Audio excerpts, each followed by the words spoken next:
Hi, സാരംഗിയിലെ വിശേഷങ്ങളിലേക്ക് എല്ലാവർക്കും സ്വാഗതം. നമ്മുടെ ഓണം രുചികൾ സീരീസിലെ അടുത്ത വിഭവവുമായിട്ടാണ് ഞങ്ങൾ വീണ്ടും എത്തിയിട്ടുള്ളത്. ഇന്ന് ഉണ്ടാക്കാൻ പോകുന്നത് രസമാണ് കേട്ടോ.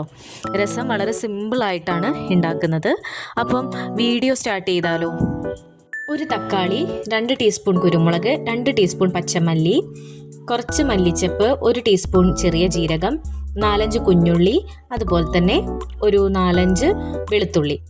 ഇനി ഇത് നമുക്ക് മിക്സിയിലിട്ടിട്ട് ഈ ഒരു പരുവത്തിൽ അരച്ചെടുക്കാം.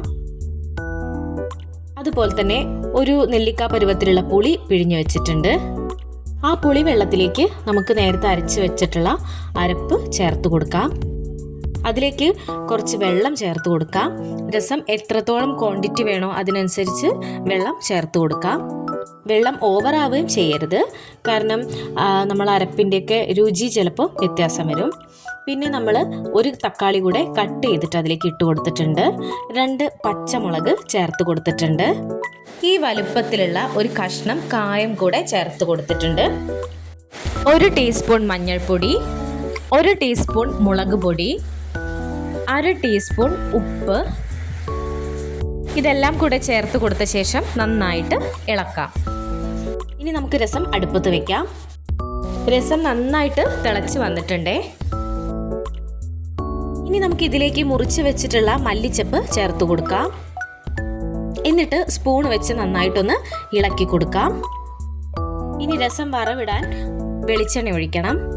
അതുപോലെ തന്നെ 1 ടീസ്പൂണോളം കടുകിട്ട് പൊട്ടിക്കാം.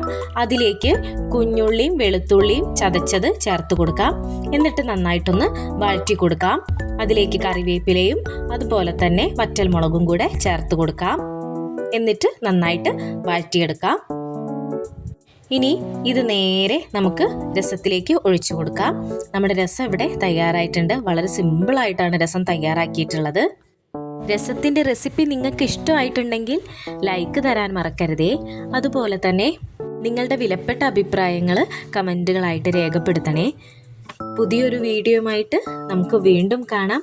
എല്ലാവരോടും താങ്ക് യു.